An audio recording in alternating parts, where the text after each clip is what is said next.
Reuben Morales, amigo mío, bienvenido a Líderes Hablando de Liderazgo. Yo estoy honradísimo y expectante de esta conversa. Igual yo, Amancio, muchas gracias por la invitación y créeme que para mí es un verdadero honor viniendo de una persona que es una autoridad en la materia, un gurú en el liderazgo y ¿cómo se llama? Y que además fuiste mi profesor. Y bueno, para mí es como que me sentí escauteado. Ah, mira, qué bueno.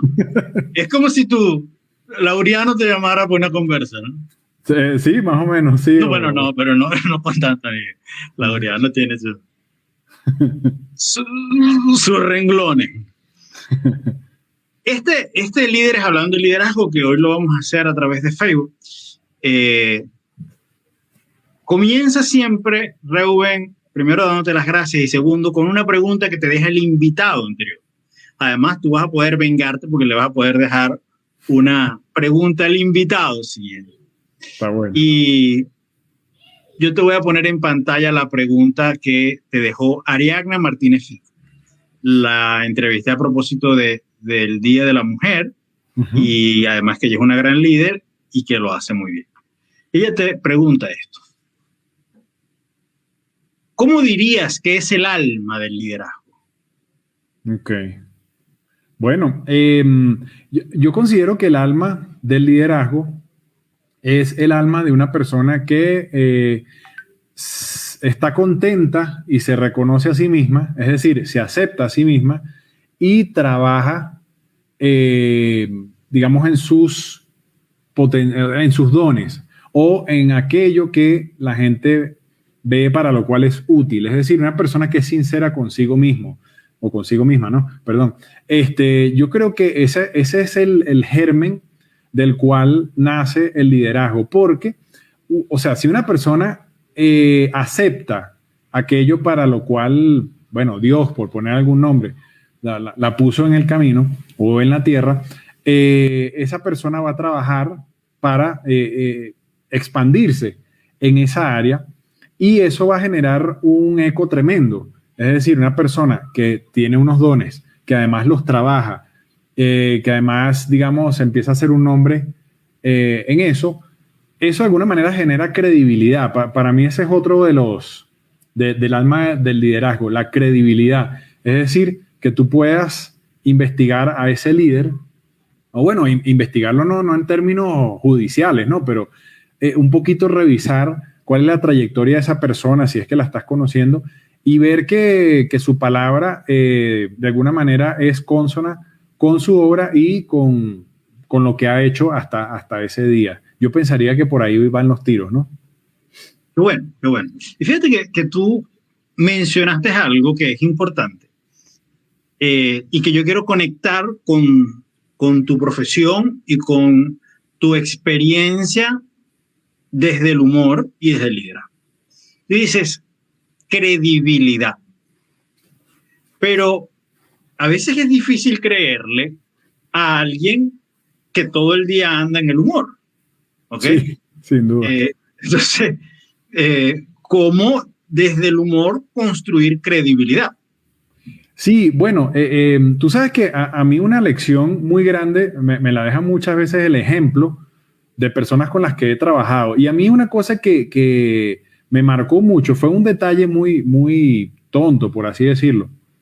Pero en alguna oportunidad pude ver un correo que Laureano o Emilio, no me acuerdo, Laureano Márquez o Emilio Loera, respondió a un cliente. O bueno, su equipo respondió a ese cliente y me di cuenta de que toda la comunicación era en serio. Es decir, no había presentes chistes, ni bromas, ni cosas que pudiesen hacer que ese cliente malinterpretara lo que estaba diciéndose en ese correo, ¿no? Entonces eso me puso a pensar mucho. Si bien ellos no me lo dijeron de forma explícita, me puso a pensar mucho en que, bueno, es el trabajo, es decir, el trabajo del humorista es echar broma, es hacer feliz a la gente, es convertir, digamos, las cosas cotidianas, darle las vueltas para que den risa, pero hay otros ciertos momentos en los que, bueno, es una persona que tiene que encargarse de sus negocios, de sus relaciones, es decir, relaciones laborales, relaciones públicas, y en esos momentos, pues, debe generar comunicaciones que sean creíbles y que en esos momentos utilizar el humor como una herramienta para comunicarse mejor, es decir, el humor como un medio para que se dé una negociación o se dé un acuerdo, ¿no? Y no es el humor como fin, que ya es lo que sucedería en el escenario, ¿no? Claro, entonces aquí yo tengo que entrar a diferenciar y yo quiero que además tú me ayudes a aclarar en este término, porque una cosa es ser líder en el humor y otra cosa es liderar con humor. Sí. Cuando tú dices que se separa lo que es el trabajo y ese trabajo es un espacio serio, formal, por lo menos formal, y otra cosa es el trabajo en sí, que es el momento del show. Y entonces ahí yo entiendo, ok, tenemos entonces que hay quienes son líderes en el humor, como tú, como Laureano, como Emilio, como Peter Olveiro, como todos estos humoristas que podemos mencionar y que son líderes en el humor. Gracias. Pero ahora, ¿tú conoces a alguien que lidera desde el humor? Sí, cómo no. Actualmente conozco una persona que se llama Rafael Poveda, que es un periodista de larga trayectoria aquí en Colombia, y he podido ver cómo él, en su rol pues, de líder de empresa, siempre está payaseando mucho, ¿no? Cosa que hace que, bueno, de alguna manera empodere a sus empleados o a sus allegados laborales, de alguna manera aligera tensiones, de alguna manera pues hace que se forme un buen ambiente, ¿no?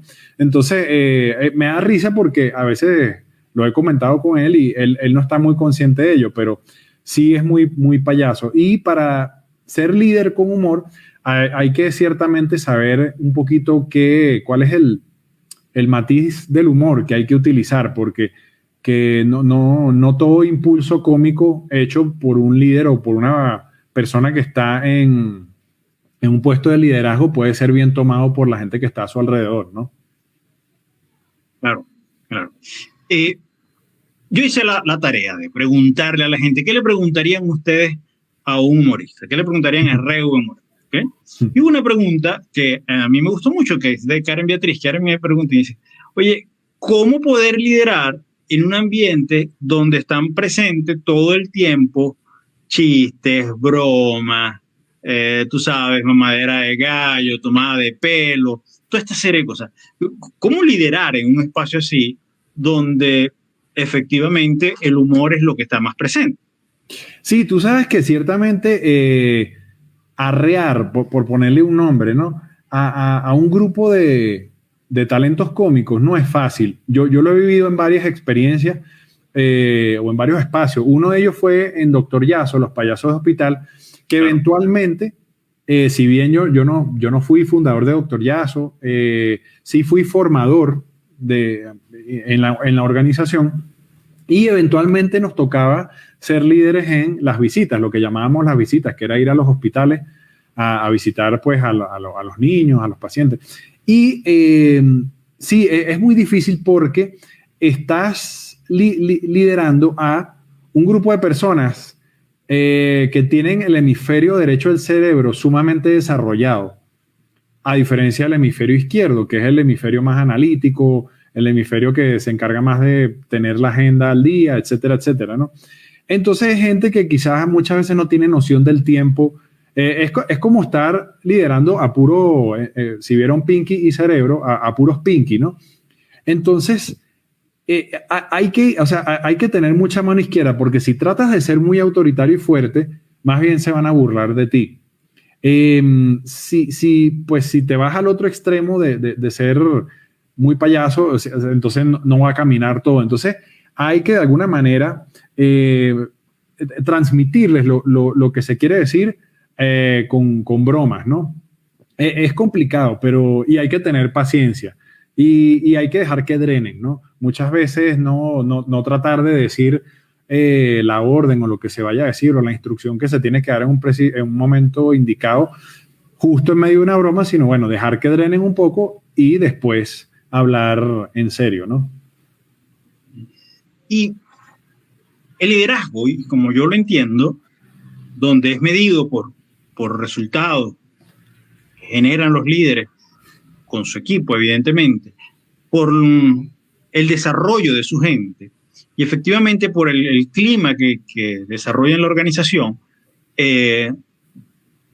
digamos, si medimos a los líderes por eso, y cuando a mí me toca liderar a un equipo de humoristas, voy a seguir en el mismo ejemplo que tú tienes, ¿qué es lo que es más fácil de hacer de estas tres cosas y qué es lo más difícil de hacer? Es decir, ¿qué es lo más fácil que yo puedo tener en armonía y qué es lo más difícil? ¿Es los resultados? ¿Es el ambiente? ¿Es el desarrollo de ellos como seres humanos? Incluso como mismos líderes o como humoristas en este caso. Bueno, yo creo que quizás a veces lo más difícil o sea, porque ¿qué pasa? Que el humorista constantemente ataca al poder.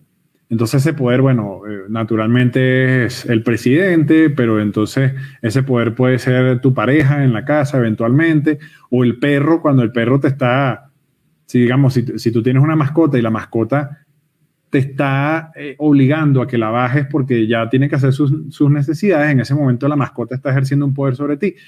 Y entonces eso es lo que sucede cuando te toca hacer o ejercer el rol de líder en un grupo de humoristas, que tú pasas a ser esa figura de poder. Entonces tú pasas a ser a veces el objeto de burlas, pues el objeto de la burla natural de un humorista hacia su jefe. Entonces, bueno, hay que tomársela con soda, entender que muchas veces en esas bromas hay críticas muy, muy valiosas, ¿ok? Y otra cosa es que el humorista es una persona que constantemente está cuestionándose la realidad.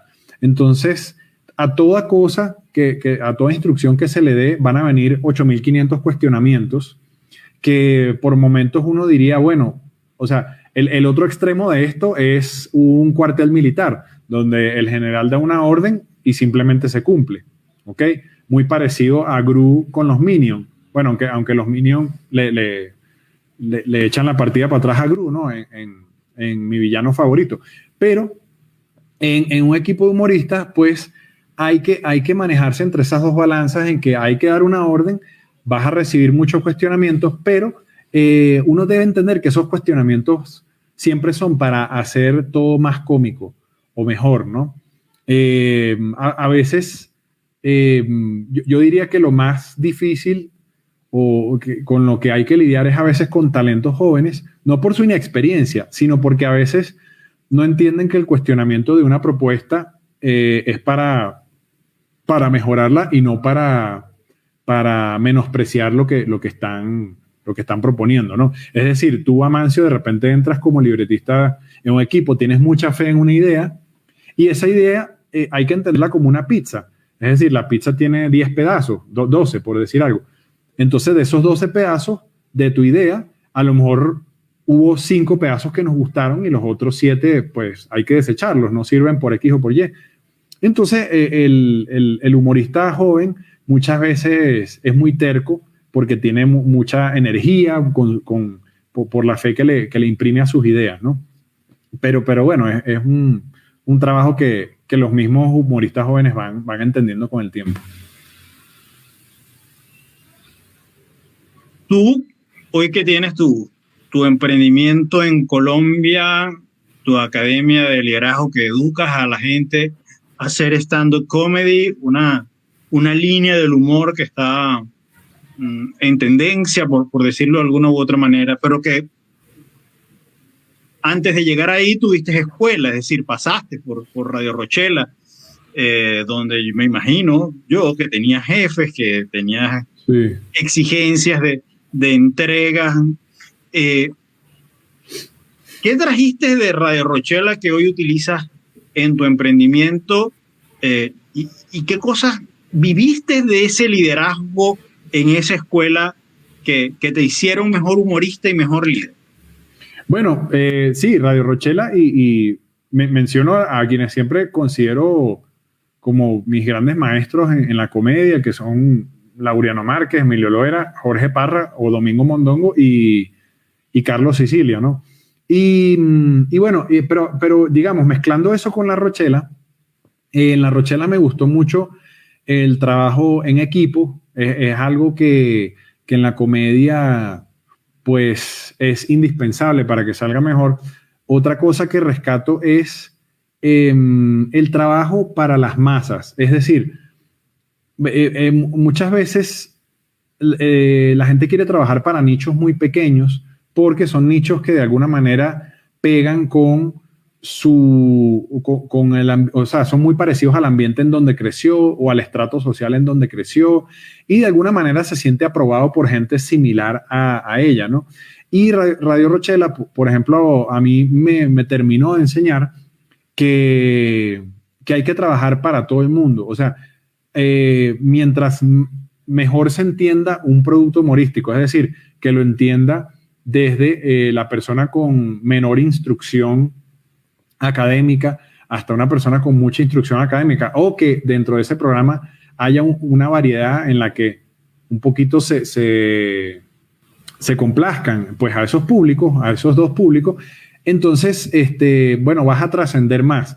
Siempre me gusta pensar en la idea de instituciones, es decir, en cosas que se van convirtiendo en una especie de monolitos en la sociedad, ¿no? De patrimonios.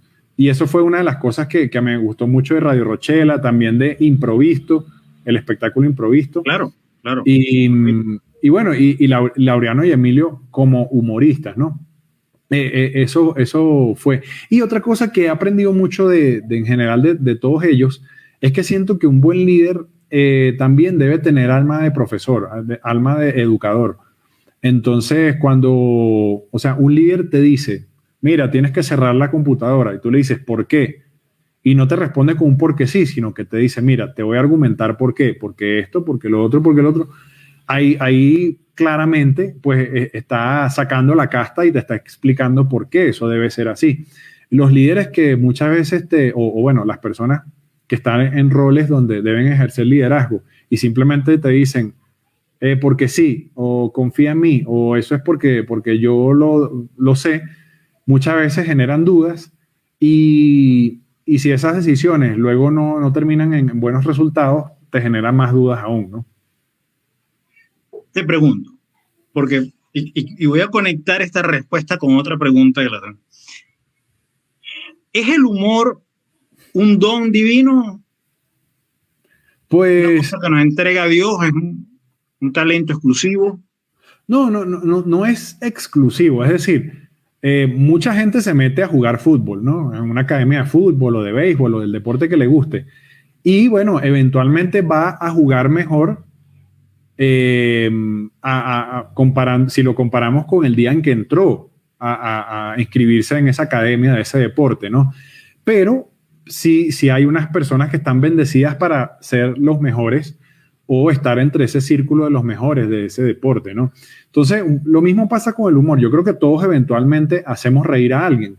No es que hay personas cómicas y personas no cómicas, hay como gradientes. Hay personas muy, muy cómicas, hay personas no tan cómicas, pero todos eventualmente hacemos reír de forma voluntaria o involuntaria, ¿no? Entonces, yo creo que muchas veces se trata de uno asumir su ridículo interno, de entender cuáles son las carencias de uno para de alguna manera exponerlas en el humor, porque gran parte del humor es la autoburla, y estar bien con eso y entender que la risa, o sea, entender la risa como una respuesta positiva a algo que uno está diciendo, ¿no? Y no entenderla como un bullying. De hecho, hay enfermedades psicológicas asociadas a la risa, que está, por ejemplo, la gelotofobia, que la gelotofobia es una condición mediante la cual la gente se siente mal cuando escucha una risa, bien sea que se ríen de ellos o escucha una risa alrededor de ellos y entonces piensan que es con ellos. Entonces, esta, por ejemplo, es una afección que sufren muchas personas que padecieron de bullying extremo en el colegio, o estos niños que de repente entran a un colegio en Estados Unidos con un arma y empiezan a dispararle a todo el mundo. Por lo general, sufrieron mucho bullying y se afectan gravemente cuando escuchan risas a su alrededor. Y hay otras, por ejemplo, la gelotofilia, que es la gente que todo lo que escucha lo transforma en un chiste. Y también eso se hace un poco fastidioso. Y está el catagelasticismo, que es una afección en la cual la gente pues hace burla de todo, pero cuando tú te burlas de ellos, se molestan. Entonces, ¿cómo se llama? Catagelasticismo, ¿no? Que son los que, dicho en criollo, echan mucha vaina, pero cuando tú te metes con ellos, se pican. Claro, claro. Tengo un primo así. Así. Yo creo que todos. Pero además, como él es tan inteligente, él siempre pica adelante. Sí, sí. Entonces, pero cuando lo hace, él... Porque tú sabes cuál es el otro tema, Mancio, que la gente se pone muchas armaduras, ¿no? Y hay distintos tipos de armadura, bien sea qué sé yo, un buen traje o un buen carro o bueno, o cerrar la puerta o de alguna manera mostrarse distantes ante personas que consideran inferiores a ellos. Y el constante echar broma se termina convirtiendo en una especie de armadura. Entonces, pasa que uno a veces conoce personalidades cómicas que trabajan en este medio, que están constantemente echando broma, lo cual es muy cómico, pero de alguna manera, o sea, no permiten, o ya cuando se tocan temas personales, o ya se empieza uno a ahondar en, bueno, ¿cuál es tu opinión sincera sobre esto? Entonces, todo lo quieren resolver con una broma, y eso también no ayuda a veces a que los proyectos caminen, ¿no? Pero, güey, tu olfato es un tema que lo puedes llamar olfato, lo puedes llamar intuición, lo puedes llamar sabiduría, lo puedes llamar ojo, como lo quieras llamar. Que te dicen, esta persona tiene, como decimos en criollo, madera para ser humorista. Tú has desarrollado esa intuición, ese olfato, esa mirada. Sí, pero de alguna manera es como una lotería, ¿no? Tú sabes que yo llevo dando mi taller Aprendo Stand-Up, ya tiene más de 10 años, ¿no? Y entonces yo al principio me hacía muchas apuestas. Yo decía, esta persona va a ser muy buena, va a ser la próxima estrella de la comedia. Claro, yo también pensando un poquito como, o sea, soñando ingenuamente, como en mis créditos como formador, de que, o sea, yo imaginándome casi que esta persona recibiendo un Oscar y diciendo, ay, cuando Rubén me formó. Era un poco mi pensamiento, y no te voy a negar si suena un poco egocéntrico, ¿no? Claro. Pero con el tiempo sí me di cuenta de que muchas veces hay personas que, por ejemplo, salen de mi taller, como pueden salir de cualquier otro, o de cualquier primera experiencia en un escenario, y resultan muy buenas, muy cómicas y tal, pero no tienen el otro ingrediente, que es la disciplina y la constancia, ¿no? Y como ver a largo plazo y aguantar, porque estas son carreras de años, ¿no? Entonces, a veces en mis apuestas mentales, pues he perdido, pensando en que esta persona va a ser la próxima estrella. Pero yo creo que una característica es un poquito cuestionar, o sea, son personas que se cuestionan mucho el mundo, que a veces se sienten como fuera de lote, es decir, se sienten que no encajan, pues que son personas con las que si tú les echas broma no se la toman a mal al 100%, y que de alguna manera a veces son tímidas, pero cuando están en el escenario o en el humor se sienten libres, ¿no? De alguna manera. Y otra cosa que es fundamental para que un humorista llegue a ser bueno o llegue a dejar una impronta es, una cosa muy importante, es tener amor por el oficio. Me he dado cuenta de que hay personas que a través del amor que le tienen al oficio, pues terminan haciéndose una carrera. No quiere decir con esto que son 30 años de que son malos, no, sino que quizás en el principio no fueron los más efectivos haciendo reír, pero se fueron puliendo y puliendo y puliendo y puliendo hasta que formaron una gran carrera, ¿no? Bueno, entonces nos estamos resumiendo al tema de la constancia, la disciplina, atributos que pareciera que sean transversales a todas las carreras, ¿no? Sí, pero en la comedia ciertamente uno se da cuenta de que, sí, no sé, son personas como que cuando uno echa broma con ellas en el trabajo no se lo toman a mal. O sea, que uno dice, este es como, este es del clan.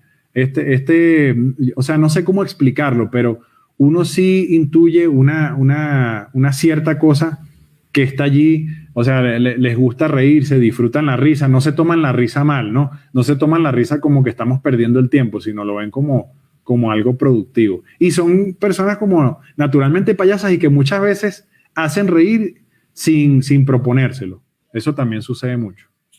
Vale. Vamos a otro escalón de este tema del liderazgo y el humor. Uh-huh. ¿Tú tienes un chiste preferido? Bueno, pero ¿de mí o en general que haya escuchado? En general, que tú dices, bueno, si me lo cuentan me río y si lo cuento funciona. Sí, no necesariamente si lo cuento funciona, pero es un chiste, porque digamos que yo no me considero chistólogo o cuentachistes, como dicen aquí en Colombia, que son personas que son muy buenas ejecutando un chiste, ¿no? Pero, bueno, chiste que no es mío, que me gusta mucho, es uno de un tartamudo que entra a la casa, ya después de beberse ahí unos traguitos en un bar y tal, y entonces ve a la mujer y le dice, la ve y que le dice que Marcela,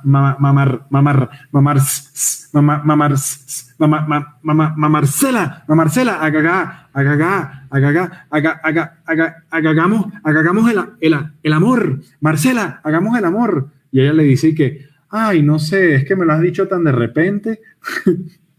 Claro, pero aquí el gran reto es tenerte a ti de público que eres maracucho, ¿no? Y entonces los maracuchos son como humoristas naturales.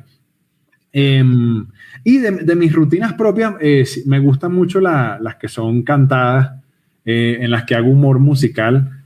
Me gusta mucho una que, bueno, esta es muy venezolana, ¿no? Que yo digo que en esto de la fusión deberíamos hacer lo contrario, que es agarrar temas muy vernáculos, muy criollos y traducirlos al inglés y que los gringos se calen esa vaina. Entonces yo propongo que tengamos a Simón Díaz en inglés con esta canción que diría que Mercedes is taking a bath in the shores of the river. My eyes don't wanna see her, but she's of a friend of mine. I really don't wanna see her, but I don't have the fault. That she looks like an emerald with flowers of sucking. That I tell a friend is too difficult for me. Bravo, qué vaina tan buena. Qué bueno, qué bueno. Eso me gustó mucho. No te lo había escuchado, ¿ah? Eso estaba muy bien. Y aquí es donde viene entonces el clip de la cosa, ¿no? Mm.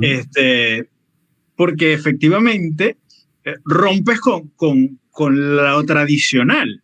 Y hoy el liderazgo está desafiado a romper con la tradición. Mm. ¿Es el humor una herramienta para adaptarnos en estos tiempos tan volátiles? Sí, sin duda. Porque, bueno, imagínate el año 2020 y 2021 que hemos tenido. Ha sido un año de constantes ataques a nuestra integridad psicológica, ¿no? Bueno, por el encierro, por la pandemia, por la incertidumbre, quizás muchos campos pues se vieron afectados económicamente. Entonces, una gran manera, además de terapias psicológicas y psiquiátricas, las cuales recomiendo, es decir, no pretendo decir que el humor es una competencia, sino un coadyuvante, algo que va de la mano con ella. El humor es una gran herramienta porque permite, de alguna manera, analizar y enfrentar la realidad riéndote de ella, ¿ok? Y te permite que de alguna manera te salgas y no te ahogues en un vaso de agua. Muchas veces estamos ahogados en una situación que escapa de nuestras manos, de la cual no tenemos solución en el aquí y en el ahora, y el humor de alguna manera te relaja, ¿no? Ante eso. Entonces sí, el humor es una herramienta indispensable hoy en día para el liderazgo. Ahora, no es que tú vas a entrar a una boutique o a una tienda por departamentos y dices, esta es la chaqueta del humor, me la compro y me la pongo. No. Ciertamente tú dices, bueno, quiero tener más humor en mi vida, quiero entrenar más esa área, porque hoy en día ya está más que demostrado y lo he vivido yo siendo formador de comediantes y de payasos de hospital, que sí, en efecto tú lo puedes entrenar. Pero el tema ahí es, bueno, eso, es entrenarlo, no tratar de ser un humorista que tú no eres, o no tratar de tener una comicidad que no va contigo, o que tú admiras de otro, pero que no necesariamente es la de tu alma, la de tu naturaleza personal, sino que tienes que ir descubriendo cuál es tu ridículo, cuáles son los tipos de chistes que mejor emanan de ti. Bueno, cuando digo chistes son bromas, son situaciones cómicas, no es chiste de, bueno, estaba Jaimito o había dos gallegos o lo que sea, ¿no? Hay gente que se le da muy bien en contar chistes, pero hay gente que no.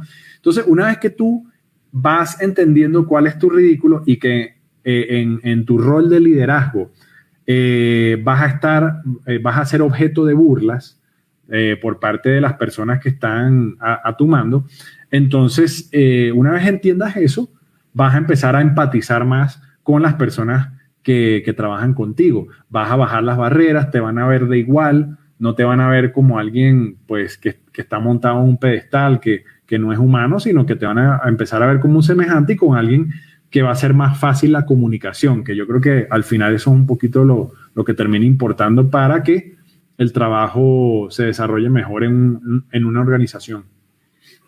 Rubén, hay humoristas de humoristas con todos los géneros, y tú dijiste, bueno, los maracuchos son especie de una clase aparte, ¿no? En días pasados estaba hablando con un amigo caraqueño, que, bueno, a él le encantan los cuentos y los chistes y tal. Me dice, el Guajiro Jairo, eso es ¿sabes quién es el Guajiro Jairo? Sí, no, sinceramente no lo he escuchado, pero sí sé quién es, sí. Ok, él dice que este es un hombre que hay que estudiar porque la verdad es que al hombre se le dan el contar chistes. Ajá. Pero es una cosa que tiene una habilidad para describir la situación con humor y para hacer las pausas y toda esta serie de cosas. Yo que tomé el programa contigo para aprender a hacer stand-up, y que aprendí muchísimo más, además me di cuenta que eres un facilitador serio, estructurado, que tiene sus clases muy bien diseñadas, que ese programa yo lo recomiendo enormemente. Tú dices, yo no veo, claro, tendrías que tener claro el personaje. Yo no veo al Guajiro Jairo en este nivel de estructura, pero yo creo que este nivel de estructura le haría mucho bien al Guajiro Jairo en este caso, que es el personaje, o cualquiera de estos chistólogos que lo aprenden naturalmente, por decir algo, ¿no? Que probablemente no fueron a una escuela y aprendieron a hacer humor, pero que son humoristas, ¿no? Sí. ¿Dónde está el balance? ¿Dónde está? Es decir, no, yo diría, ¿cuál es la invitación que tú le haces cuando consigues a una persona así, que desde tu mirada tú dices, oye, este tipo es un humorista natural, por llamarlo así, pero le hace falta un poco de orden, de estructura, de ponerle un poquito de regla a la cosa? Sí. Pero hay que destacar que viene siendo exitoso de esta manera. Entonces, tú eres y aquí acudo al líder educador, tú eres el líder educador, le dices, oye, ven acá, ¿qué le dices tú a un humorista de este estilo? No, sí, ciertamente como tú dices, no son malos, o sea, son muy buenos.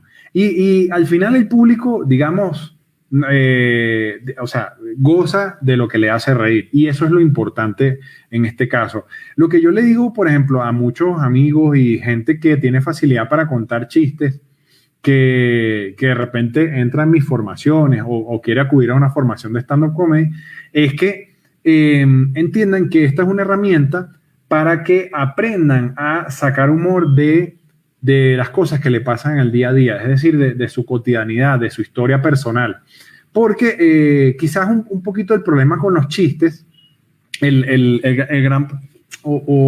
gran reto que tiene un chistólogo o un cuenta chistes es estar buscando los chistes que nadie se sabe o que muy poca gente se sabe.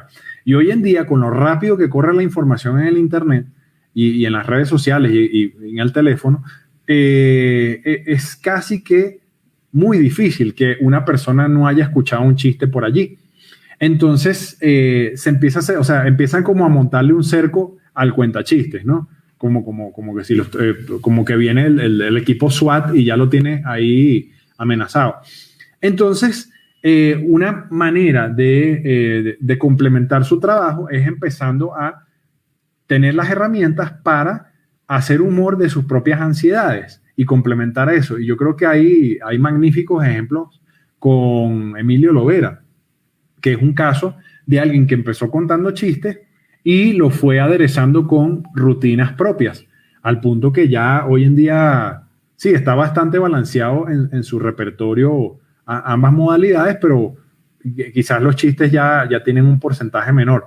Pero esa es la recomendación. Y la estructura es simplemente para uno también automonitorearse. Es decir, tú estás contando o estás preparando un material o estás haciendo un show y después puedes saber por qué te sirvió o por qué no te sirvió o cómo hacer más efectivo ese repertorio que ya tienes, conociendo la estructura para automonitorearte, ¿no? Es el artista que, digamos, que conoce los rudimentos del oficio para ver cómo los aplica a su propio arte. Fíjate que a propósito del humor y de humorista, yo veo a Dani Rovira, este español, que todos los martes tiene un show que se llama D. Entonces, de mujeres, de noche, de no sé qué. Y hace un editorial pequeñito, un introductorio de 5 minutos antes de entrar al mundo de las entrevistas y tal. Y siempre lleva una nueva rutina de un nuevo tema de lo que va a hablar. Sí. Y desde mi experiencia, que construir la rutina que estábamos construyendo tú y yo en el curso, wow, me pareció que es un trabajón, ¿sabes? Sí. Yo te admiro a ti porque tú además haces lo mismo, porque semana a semana tienes el programa de la desenchufado, el de curda conducta y además todas las cosas que te salen, además todos los contratos. Sí, y sé, porque lo vivimos, que detrás hay un trabajón, ¿sabes? No es un tema de hay que escribir, hay que probar, hay que mirar las ideas, hay que romperla con la rutina, ver cómo sacar el chiste en todo esto. Sí. Este tipo de humoristas tiene unos personajes como tú detrás, o en el caso de Dani Rovira, él hace todo ese trabajo. Bueno, digamos, no he estudiado a fondo la estructura del programa de Dani Rovira, pero yo supondría, conociendo casos similares al de Dani Rovira en España, que él tiene libretista.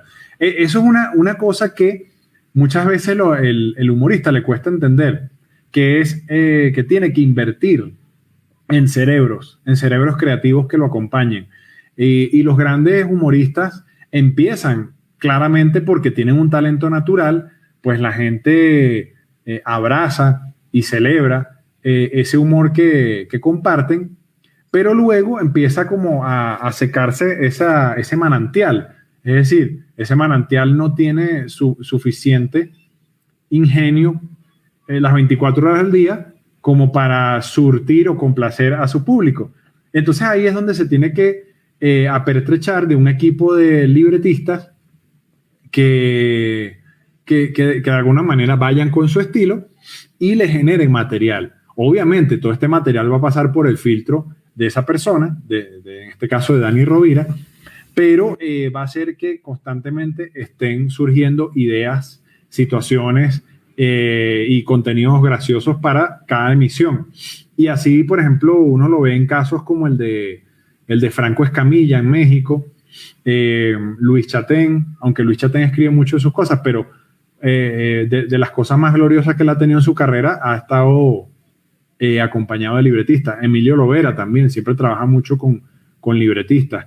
Y eso va a hacer que el trabajo salga pues de mejor calidad, porque hay más cerebros con los cuales contrastar las creaciones cómicas y va a hacer que la carga vaya compartida y que no lleve toda la carga de un programa una sola persona en sus hombros, ¿no? Y quiero hacer una pregunta, y esta tiene que ver con, porque me quiero meter en el tema cultural también. Colombia tiene muy buenos humoristas, sí. Muy buenos. ¿Cómo ha sido recibido tu humor en Colombia? Mira, por fortuna ha sido bien recibido. Yo tengo 3 años acá, pero antes de eso yo estuve viniendo como por 8 años, en promedio una vez al año, y de poquito en poquito fui probando mis rutinas acá y las supe ir adaptando y bueno, sí, tuve buen recibimiento. Acá me sorprende mucho de Colombia, o me sorprende gratamente que uno va conociendo secreticos culturales de cada país en cuanto a la comedia, que el comediante colombiano o la tradición de la comedia en Colombia viene de la cuentería en plazas y en la calle. Entonces los comediantes colombianos suelen ser muy rápidos para resolver situaciones. Entonces, bueno, así verás casos como Andrés López, casos como Iván Marín, como Ricardo Quevedo, bueno, Jonathan Gatto también. Son personas que resuelven situaciones con un gran ingenio y una gran velocidad. Pero bueno, por fortuna me logré adaptar. Yo creo que un humorista que llega a otro mercado, a otro país, debe pues entender que por muy famoso que haya sido en su país, etcétera, etcétera, pues tiene que empezar casi que como uno más. Ciertamente tiene una mochila de herramientas y de su trayectoria ya encima, pero tiene que empezar a mimetizarse con el ambiente, ver qué rutinas que ya traía consigo se entienden en este nuevo país, cuáles otras crear y cuáles desechar, ¿no? Muy bien. Vamos a la pregunta obligada de este programa, ya que nos acercamos al cierre. El momento de liderazgo. Llamo el momento de liderazgo ese momento particular en esas circunstancias donde tú como líder o tú como seguidor hiciste algo o el líder hizo algo que marcó tu vida, se convirtió en un hito y a partir de ese momento te ganaste un liderazgo o comenzaste a respetar mucho más el liderazgo que estabas siguiendo. Bueno, sí, hay 2 momentos, hablando de mi carrera, en los que siento que ejercí un liderazgo o se imprimió un liderazgo positivo sobre personas que estaban a mi alrededor, que quizás yo no esperaba del todo, o no pensé que iba a tener un impacto profundo. El primero de ellos fue una vez que, bueno, por fortuna, la oficina de la ONU, de las Naciones Unidas, llamó como a ciertos talentos jóvenes de distintas áreas, ¿no? Entonces, entre ellos, fui seleccionado.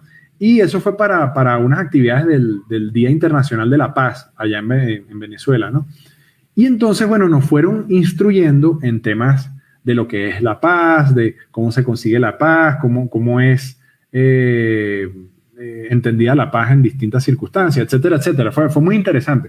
Y entonces se me ocurrió hacer un show que se llamaba Paz y Humor, Bajémosle 2, que se hizo en el Teatro de Petare, donde teníamos como una cierta esperanza de que todavía los problemas del país eran un poquito producto de la conflictividad que había entre la gente, más que entre los líderes políticos, etcétera. Bueno, eso todavía era en la época Chávez. Y recuerdo que apenas invité a varios colegas, todos dijeron que sí, muy rápido, el teatro se llenó, la acogida fue sumamente buena de parte de la ONU. Bueno, fue muy bonito y la gente pues no me pidió pago, bueno, tampoco había para pagar, pero entonces bueno, fueron personas como Laureano Márquez, Claudio Nazoa, Emilio Lovera, capaz se me escapa improvisto también. Entonces, oye, fue muy bonito, los medios fueron, la verdad es que mucha gente se sumó y bueno, fue muy grato saber que quizás eso empezó como una idea que se me ocurrió y que obviamente, bueno, también se hizo realidad gracias al equipo que tenía en ese momento, como Gracie Leal, mi papá, que también ayudó mucho en su momento. Y recientemente, que me sorprendió aún más, ejercí un liderazgo sobre personas que jamás pensé que iba a ejercer un liderazgo, ¿no? Que fue que en plena pandemia, cuando estaba en su momento de más incertidumbre, de que no sabíamos qué iba a pasar, etcétera, etcétera, hubo varios intentos de volver a hacer una Radio Rochela con la cantidad de actores cómicos que ahí hubo, de gran trayectoria, etcétera. Y entonces en la pandemia empecé a ver que mucha gente estaba haciendo contenidos muy rudimentarios y artesanales desde su casa, con las cámaras que tenía, entre ellos programas como Saturday Night Live, etcétera. Y de repente un día me estaba bañando, me acuerdo, y de repente fue como que ¡boom! Me cayó el bombazo. Y yo dije, ¿por qué no hacemos una Radio Rochela ahorita? Y entonces yo dije, bueno, lo voy a consultar con Emilio Lovera, porque a ver si no es una locura mía. Siempre es bueno consultarle una decisión a un ojo externo, y sobre todo si es Emilio Lovera, pues más, ¿no? Y él me dijo, está buenísima la idea, vamos a hacerlo. Y de inmediato él me ayudó a convocar, pues, a cantidad de actores cómicos, Rafucho, Gaetano, Amílcar, Nelly Pujols, Nora Suárez, Laureano Márquez, Alexandro Noguera, Charly Mata. Bueno, y a cantidades de libretistas de primera talla como Sergio Yablón, Francisco Martínez, Emiliano Hernández. Bueno, se alinearon los planetas. Estuvo Yoseli Hernández, que es una de las mejores productoras de programas de humor en Venezuela, y Tomás Lovera, excelente editor y realizador audiovisual de humor. Bueno, y entonces confluimos y logramos hacer 4 programas grabándolos a distancia. También estuvo Nené y Juan Carlos Barri, Nené Quintana. Bueno, y eso me di cuenta de que todo se orquestó gracias en principio a una idea que se me ocurrió y que, bueno, pudimos llevar a cabo gracias a un equipo. Pero me dio mucha satisfacción realmente ver que personas que yo admiré, y bueno, que admiro y que crecí con ellos y que para mí en un punto de la vida eran inalcanzables, en este caso, pues habían dicho que sí a una idea que yo tuve, y para mí fue muy satisfactorio, ¿no? Y lo que me gusta de ambos proyectos es que siento que tuvieron un impacto social interesante, de alguna manera bajar un poco las ansiedades que había en un punto específico de la actualidad para los venezolanos, ¿no? Qué bueno, qué bueno. Me encanta además escuchar esto y saber que eso es. Reuben, yo te tengo que agradecer esta conversa, siempre tu disposición, tu apertura, además tu humildad para poder hacer esta conversación con cercanía desde la amistad y desde el cariño y desde mi admiración como líder. Igual. Yo te voy a sumar un momento de liderazgo tuyo, que probablemente es lo que nos tenga aquí conversando. En el año en el 2017 se hizo el Congreso de Coaching en Mérida. Sí. En el teleférico, estrenamos el teleférico en ese momento. Y tú te montaste en escena después de que se bajara un conferenciante que venía de España. Correcto, sí. Y él había hablado de una metáfora de un monito y los cacahuates. Y yo no sé en qué tiempo tuviste tú para entre montarte y que él se bajara, tú te montaras y montaste una rutina donde te metiste con el chiste de él como 6 veces sin ridiculizarlo, sino usándolo en función de eso. Y todos los que estábamos ahí en la sala, que eran más de 300 personas, quedamos atónitos de ver la capacidad, primero de conectar en ese momento el humor y el coaching, y luego tu capacidad de improvisación, si eso se puede llamar improvisación, pero además de ajustarlo al tema, que él no se sintiera ridiculizado ni expuesto, sino más bien tú haciendo de eso humor. Y yo dije, este tipo es brillante. Y desde ahí te sigo. Hoy que hice la tarea de ver la pregunta, te envió saludos Janet Cano, la voz del coach.